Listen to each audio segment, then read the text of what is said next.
Magandang gabi po. Ako po si RP Lazaro. Magandang gabi po. Ito na naman ang Palikerong Tawad, Babayarong Banal, Cristiano Maniac, isang di umiingot na walang pahintulot, ang komentaristang kupal, ang pantas na talipandas, ang solterong tibak, ka Dennis Reyes. Magandang gabi po. Magandang gabi. So, Dennis, no, meron tayong pinag-usapan na nakaraan na isang whiz-kid. ang financial whiz-kid daw siya. Si Leviste yung pinag-usapan natin noong nakaraan, ano. Sabi mo kasi nung in one of our conversations, lugi yung mga congressman. Parang ang hirap naman paniwalaan. Yeah. Sila pa nalugi, hindi naman sila ang nagbenta ng prangkisa. Well,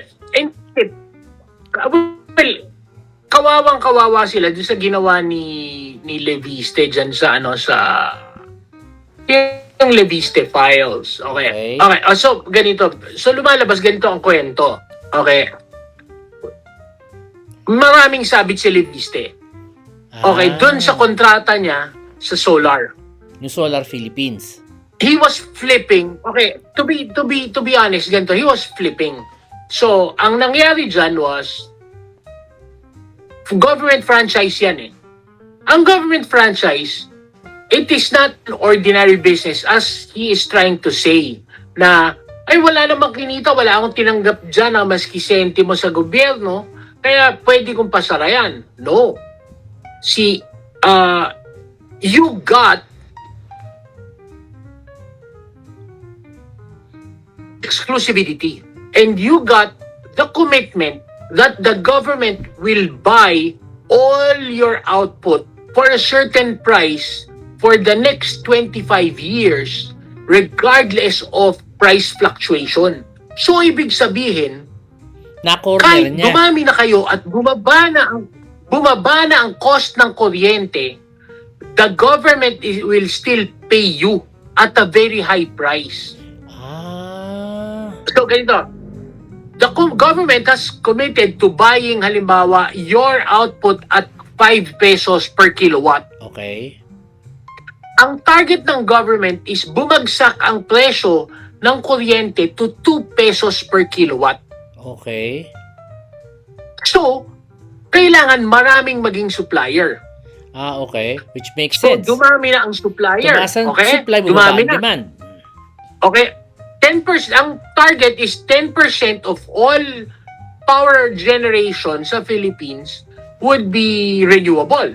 Okay. So regardless if that wind, solar, liquefied natural gas, geothermal, yeah.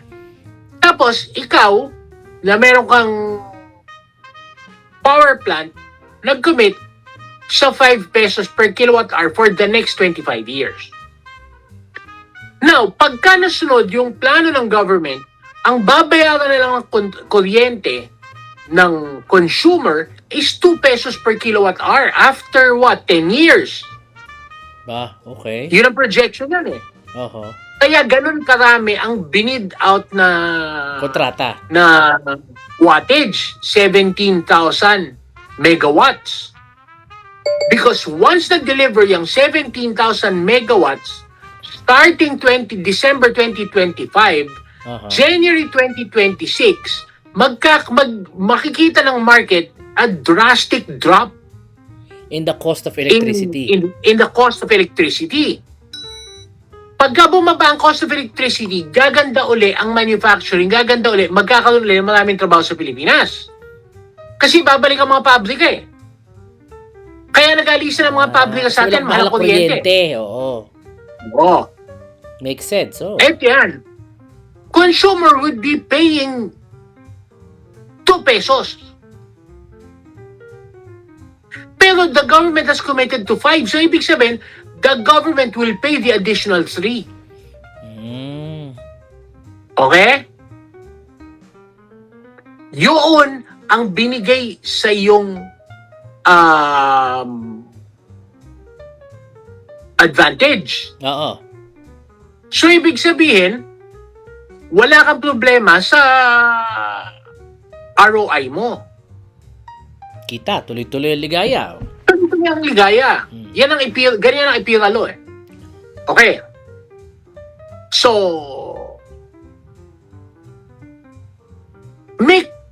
kapalit yon.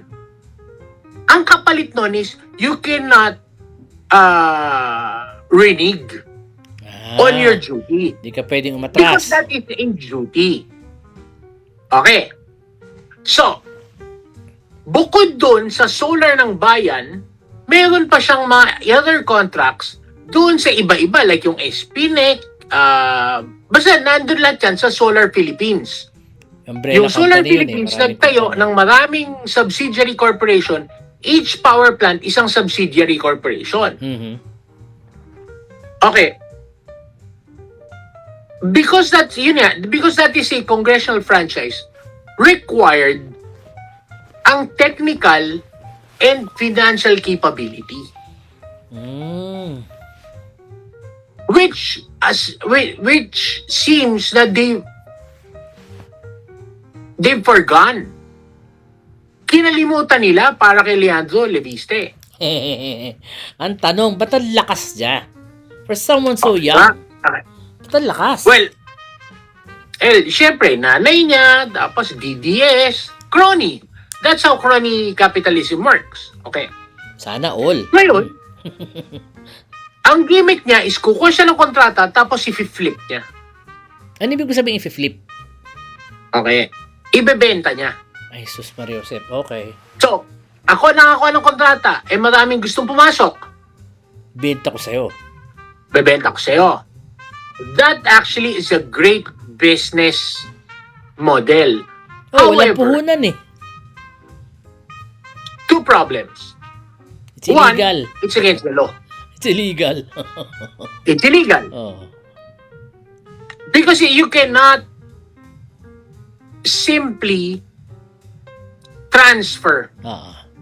Kasi kaya nga binigay sa iyo dyan, because you presented yourself as financially capable. And with the Tapos know-how. sasabihin mo, hindi, nalulugi ako eh. Tangina mo. Kasama sa usapan yun. Oo. Because you presented yourself to be financially capable of Pag- undergoing such huge projects. Oo, All nakaya of mo them. pala. So, lacking tapos sabihin mo, capital lugi ka. is not an excuse.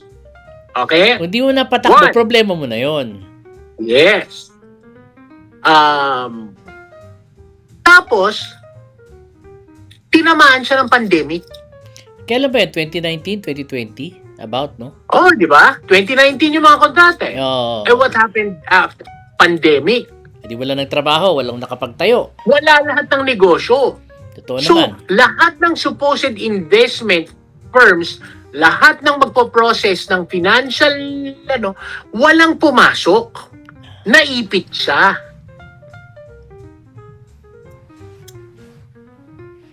Di ba? Mm-hmm. Diyan pumasok yung Murphy's Law. If there's anything that will go wrong, it will. It will. Di ba? And Yun. everything went Okay. wrong. Oh. Oh. So, pagka nag-renig ka ng ganyan, one, babayad ka penalty. Teka muna, wala bang patawad dyan? Komot, pandemic naman.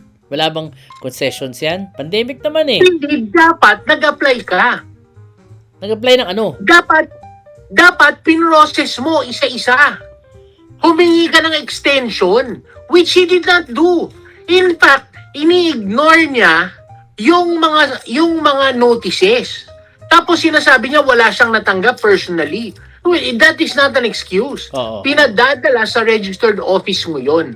Whether you received it or not, that is not the problem. Para disconnection notice ng kuryente yan eh. Whether natanggap Oo. mo yung disconnection, puputulang ka, wala kang magagawa. Ah, Tanggal ang kuryente mo. So, sasabit na siya. Oo.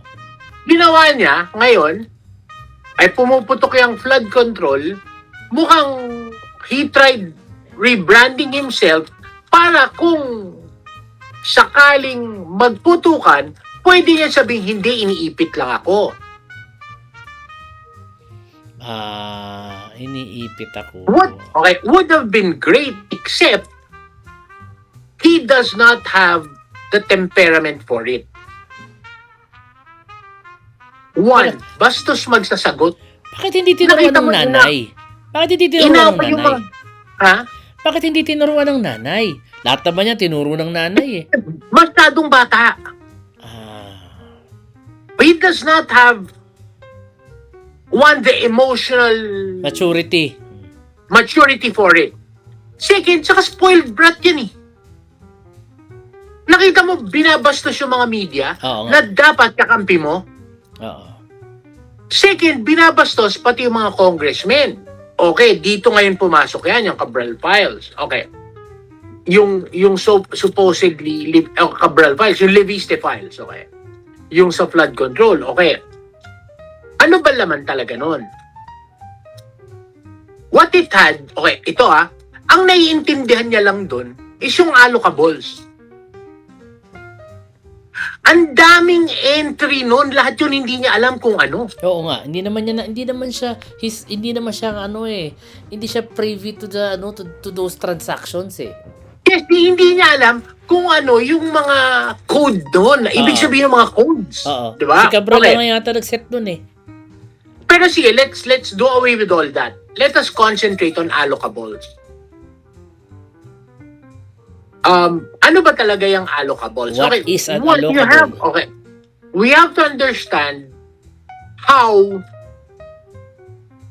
government service works. Okay. Especially yung government agency as it relates to Congress, both House and Senate. Hindi mo may iwasan, okay, na yung mga politiko, yung congressmen tsaka yung Congressman. senators, meron yung alagang community. Siyempre, lahat yan meron. O ito good faith. Wala muna tayong pag-uusapang corruption. Pero this is how it works. So, may alaga yung community. Yung mga alaga yung community, syempre, mahirap na bansa tayo. Ang problema ng ating bureaucracy is, it is not everywhere, every time. Totoo naman. Diba? So, Wala kulang sa maraming resources. lapses. Ganun talaga. Maraming lapses. So, okay. So, paano mangyayari yun? Yung mga local governments, syempre, mag-a-apply yan. Magpapaalala sa exec, di ba? Dun sa gobernador agency. Okay. Minsan, hindi pa rin sila napapansin. Kasi pila yan eh. So, mag-a-apply ka, di ba? Pila yan eh. Magsasabit ka ng papel. Papayos ko itong kalsadang to. May problema ako dito. May problema ako sa ganyan. Okay. Hindi sila napapansin. Naiinip. Okay. Pinagagalitan sila ng constituency yan. Nireklamo Oh, sila. yung kalye namin hanggang ngayon hindi nyo pinapagawa. Ano bang ginagawa nyo? Oo. Hihingi ng tulong kay Kong. Kay Congressman. Kung ikaw yung agency, lumapit siya congressman, tandaan mo mahirap makaaway ang isang congressman o isang senador. Hindi ka titigilan yan. Iimbestigan ka ng iimbestigahan. Bubusitin ka. in other words. Palagi kang papatawag, papatayin ang budget mo. Titirahin ka niyan hindi sa projects eh. Titirahin ka sa MOOE.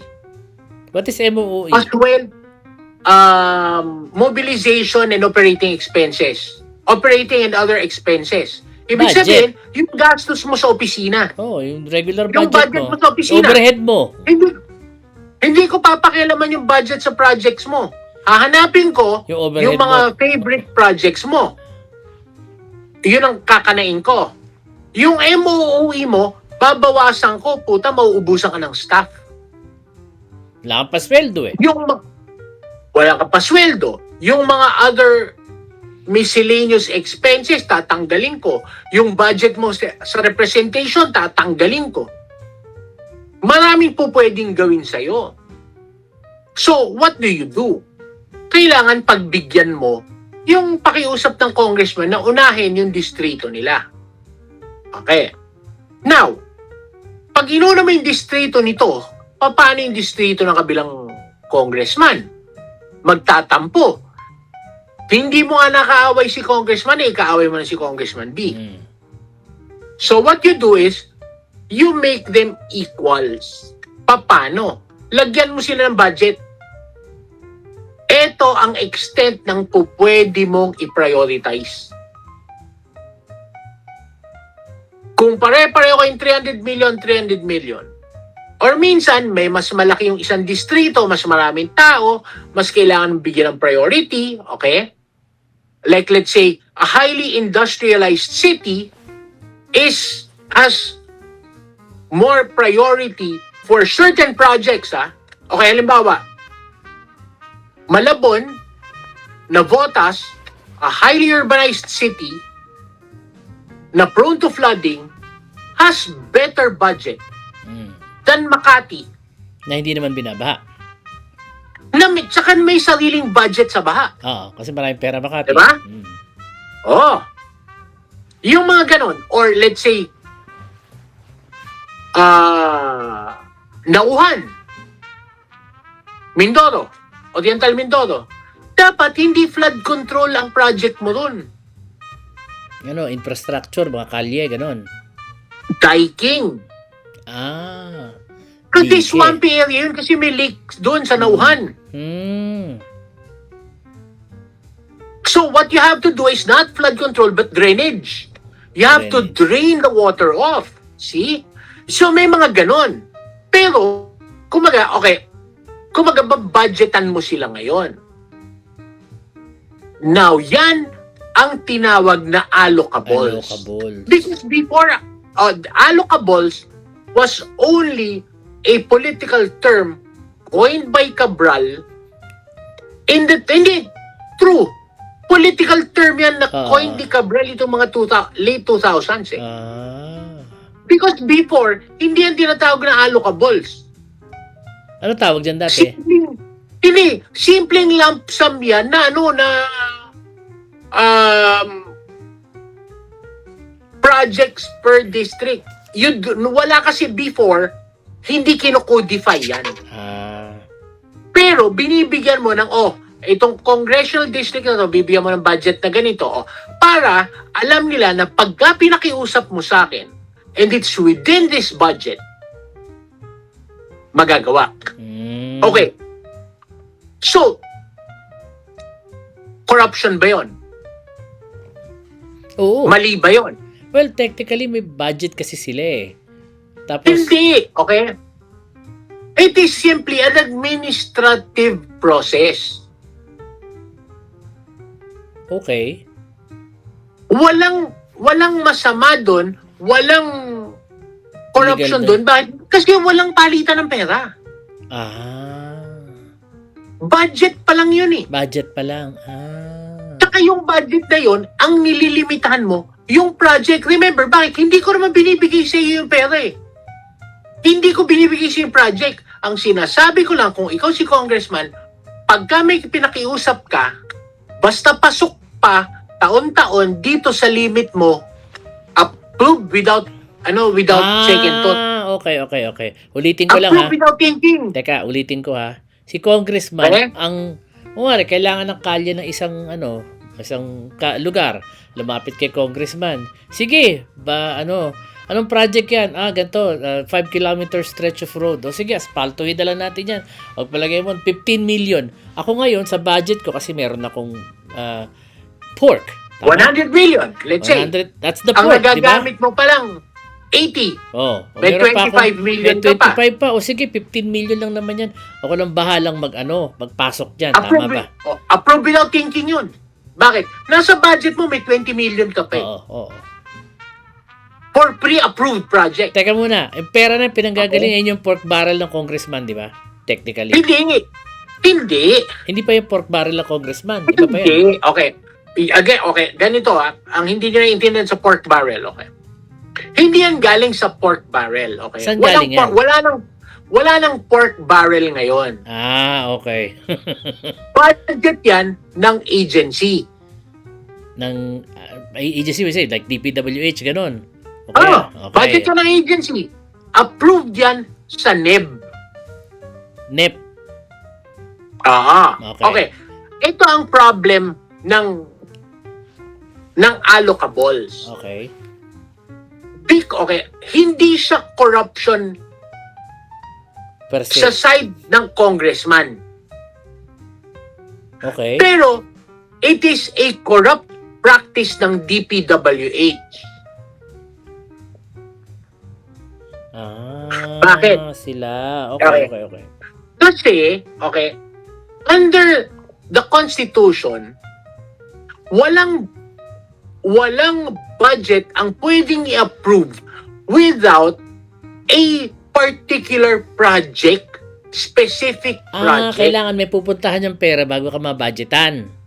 Yes. Okay, no, that Okay. makes sense. Okay. Dapat kasi yan, ganito yan ang dating patakaran. Kung si congressman may kailangan kalsada, okay? Okay, boss. Approve. Ilalagay natin sa budget next year. Okay. So, nailagay na yung budget, yung 15 million na Okay, ilalagay natin yan pag umabot ka sa deadline ng budget submission. Remember, ang budget submission, June. Okay. With all things So, being approved and everything, no? So, nandyan na yung budget. Where does it all, saan siya naluluto? Okay. Dito, lulutuin ngayon yan sa bidding. Okay. That makes sense. That makes Doon perfect ang sense. palitan ng pera. Doon ang Pagka si palitan. congressman na ang nagdidikta kung kaninong contractor pupunta yan. Yung contractor na napuntahan needs to kick back money kay congressman. Yes. Hmm. Okay? So ito maraming levels yan ha. One, the allocables itself is an illegal practice because the law has said that you cannot allocate funds without specific projects or programs. Okay? Mhm. So, ginagawan mo ng pre-approved project, ang mangyayari dyan, dahil may budget, walang project, hahabulin mo nila ngayon na magkaroon ng project na papasok doon. Pasok doon. Maghanap Oo. sila ng gagawin nila? Gagawa sila ng basketball court, ng Kahit na waiting ano na shed, lang. o kung ano na lang. Oo. O kaya yung ilaw na maliliit sa kalye, basta meron. Oo. So, Alam ko na. Teka, nalala mo sa, ewan ko if it happens in Makati, pero napansin mo every 200 meters may stoplight. Parang sumobra naman na yun. Sa loob pa lalo ng CBD, too many stoplights. Parang ang weird dun eh. Always ito ang malupit thought of sa it. Makati. Oh. None of them comes from DPWH. It comes from their own money. From LGU. Ayop, ang Makati. dami pera. Kaya punta walang silbi DPWH dito sa Makati. Halos. Kasi may perang sarili. Yeah. Okay. So, Okay. So, yung allocables, that is a corrupt practice of the DPWH. Why? Because it entices congressmen. And it implicates congressmen. Kahit na yung congressman o yung senator, matino. Okay. So, and remember, kaya siya tinawag na pork barrel. Okay?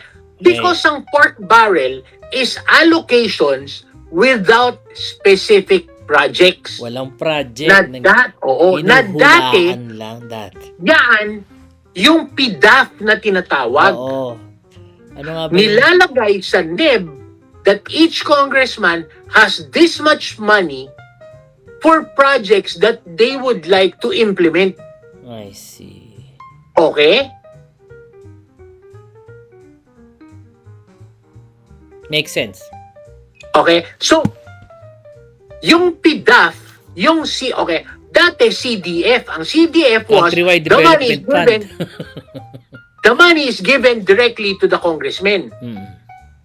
That started 1987 kay Cory. Pinagbawal yon CDF.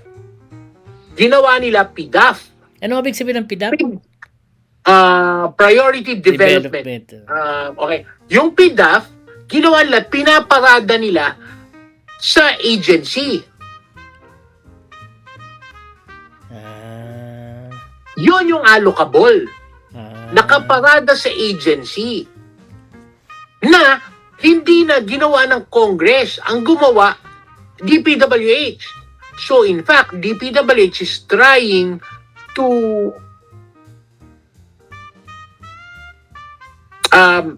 bribe Congress. Okay? You can look at it that way. Okay.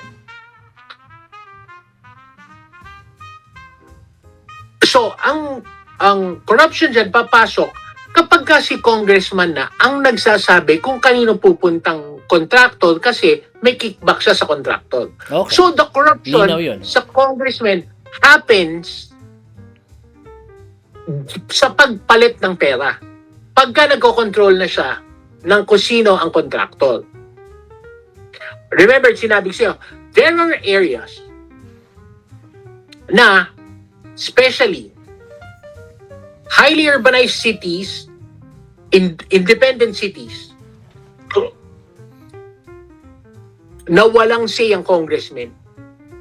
Kasi? Ang hari doon yung mayor. Para Makati. NCR. Para Makati. NCR, Greater Manila Area.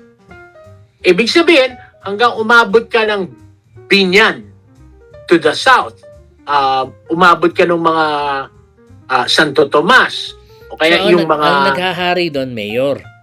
Mayor. Okay? Pero yung mga ganyan, Or- mga pag-congressman na probinsya Okay. na yan. Provincial yan. Okay? So, okay. Paano naging unfair si Leviste sa mga congressmen? Okay. Especially yung congressmen dito sa Greater Manila area, because they do not have control of their territories, baliwala sa kanila yung allocables. One. Hindi sila makapagdikta ng ng anong gagawin eh.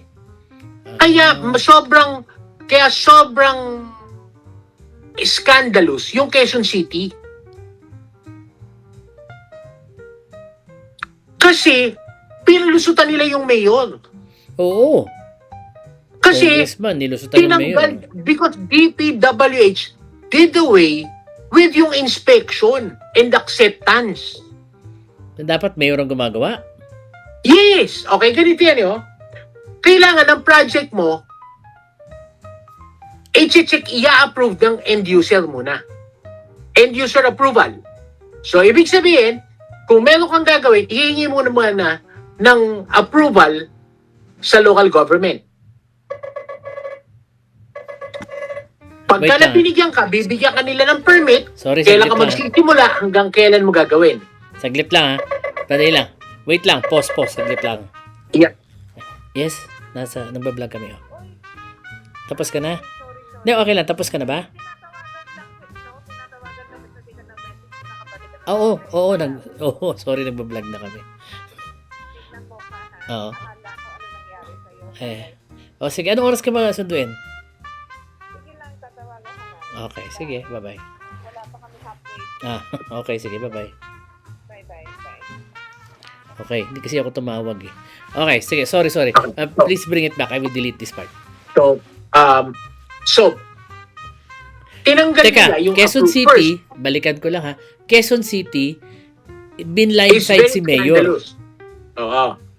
Because the mayor did not know na may mga projects. Wow, under her nose. Yes. So, Tapang kasi yun, kailangan yan, kung gagawa ka ng project gagawa ka ng isang project, kailangan ng end user request. Okay? Yan yung tinatawag na purchase request. Kumbaga. So kulang-kulang sila sa Okay. papeles. Parang ganun, di ba? Okay. Pinatanggal nung panahon ni Digong, nung panahon ni Mark Villar. Okay? Tinanggal So, yung need for the mayor's approval. kailangan nga mayor's request. One. Oo. Tapos, yung plano mo, ipapa-approve mo para bibigyan ka ng permit. Okay. Pati when to start. Okay? when to start and when it ends. May timetable yan eh. Once it ends, kailangan ipa-approve mo kay Mayor and acceptance. Tapos inspection din nila, syempre. Final acceptance. Kailangan pag tinanggap nila Mayor, may sarili siyang engineer, i-inspection niyan, okay, if it is good and it's working and it is based on our request. Oo. Approve. Kung nasunod Thank you. yung gusto nila, specifications nila. Tsaka pa lang mababayaran yung kontraktor. Kung ganun pala talaga patakaran, di dapat walang korupsyon kung nasusunod yun. Hindi, may corruption pa rin. Meron pa rin. Pero, kumbaga, limitado. Okay. At least, walang ghost. Oo, at least kung anong project, kung Un- flyover man yan, unless- may flyover. Unless kasabwat mo pati mayor. Okay? So, Ayop. malinaw yan. DPWH yan. Oo. Ngayon, dito meron sinasabi kong very unfair dun sa ibang congressmen. Especially yung nandun sa, yun nga, Greater Manila area. One, kasi yung congressman dito sa Greater Manila area, really, hanggang hanggang Binyan, the south, ng Laguna, o hanggang sa Laguna, yan, yung mga area ngayon, yung malapit sa NCR, yung Rizal, okay? Yung Bulacan, may area sa Bulacan. That's why the Bulacan First District is scandalous kasi napakalapit sa Maynila. Bulacan Supposedly, the first district is Bulacan. Bayan namin yun. Oo. Di ba? Oo. Supposedly, hindi lulusot dyan, pero napapalusot nila sa Bulacan. Matindi ang corruption doon. Oo, May a very so, bad mayor there. Actually, imposible mong gawin yan sa mga bandang may kawayan. Medyo Marilao. medyo Maynila na halos yan eh. Oo, Santa Maria.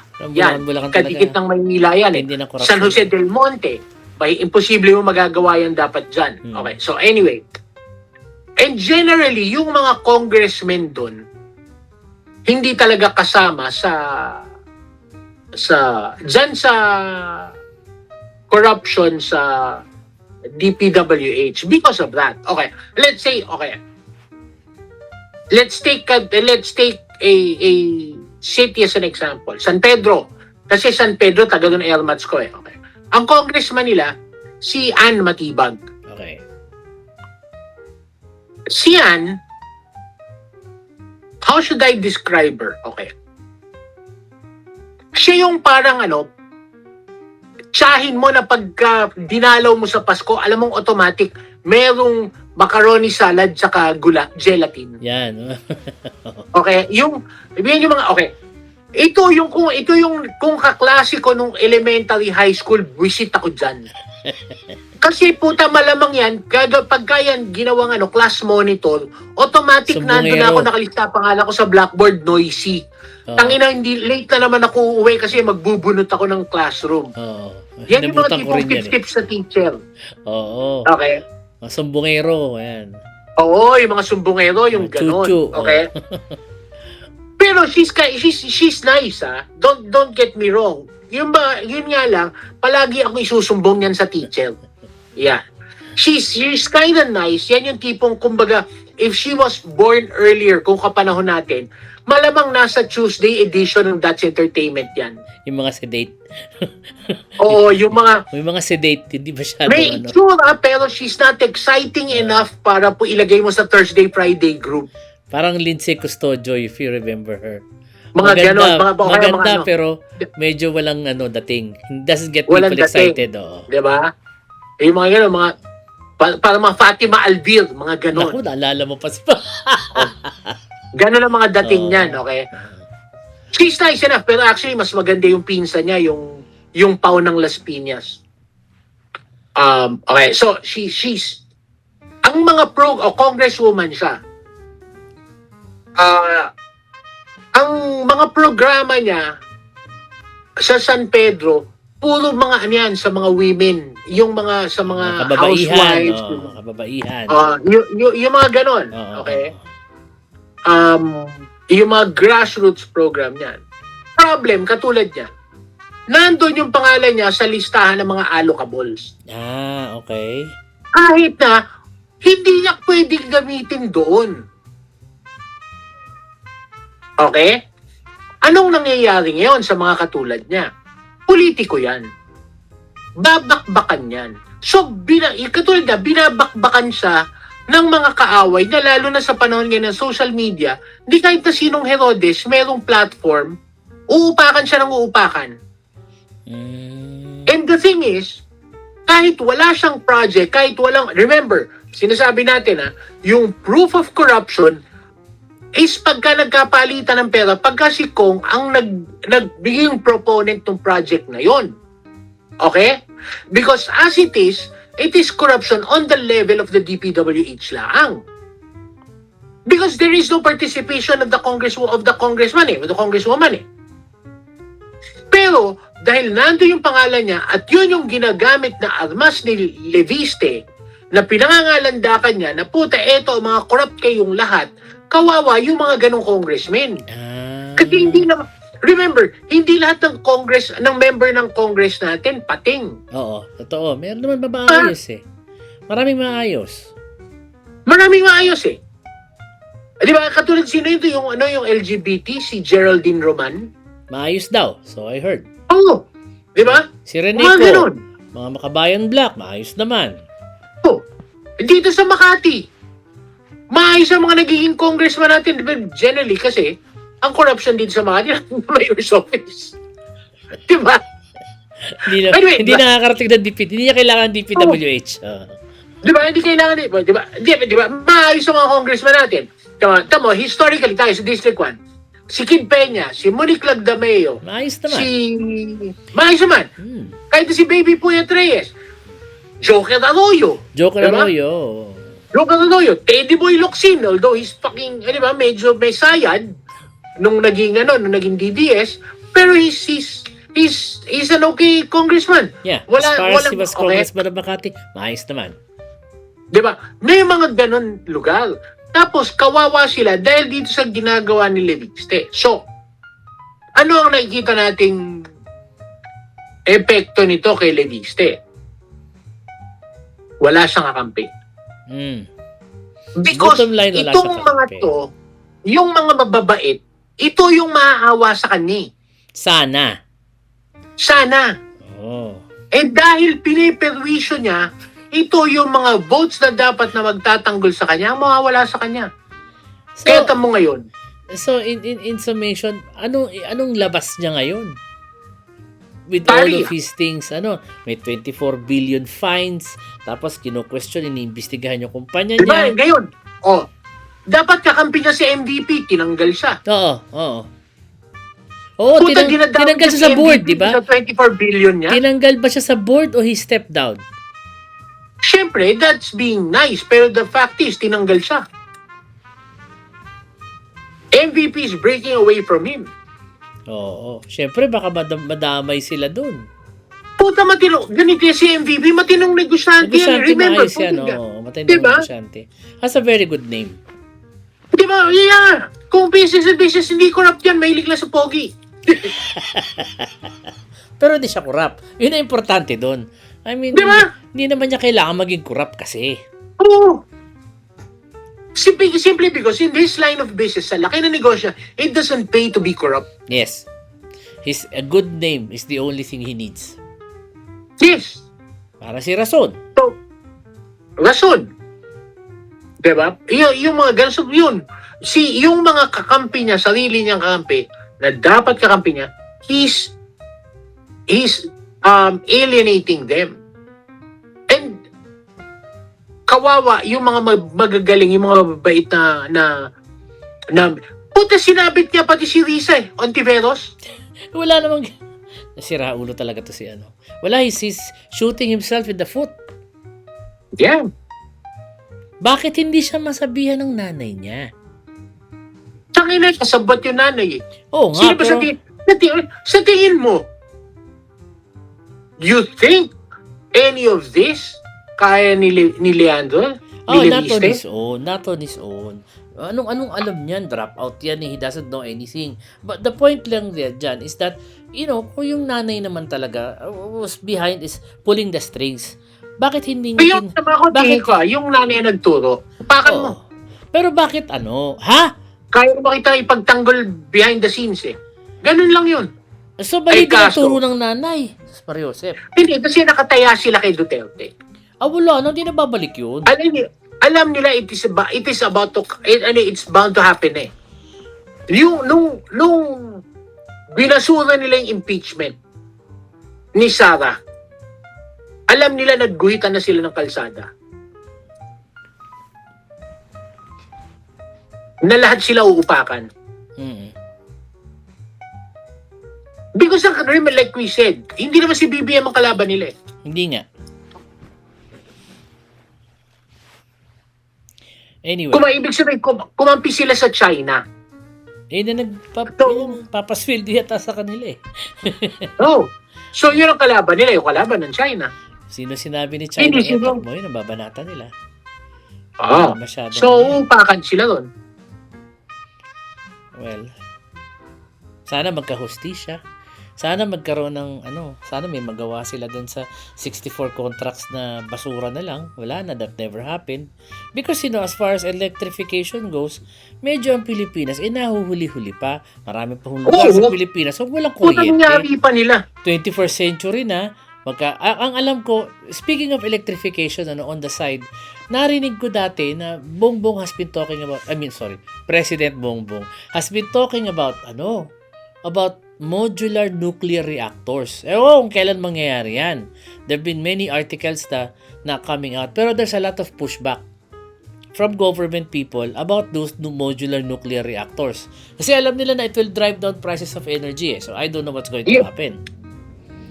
Pero ang presyo. Totoo lang, we really need that eh. Tsaka sa technology ngayon, safe na ang nuclear reactors eh. Yeah. Pero alam mo, safe na nga daw pero ngayon. alam mo sa akin mas magandang model is liquefied natural gas. Lalo na marami tayo ngayon sa Malampaya. Bagong Yes, discovery. meron tayong mas malaki sa Benham Rice. The other side. The other side, oo.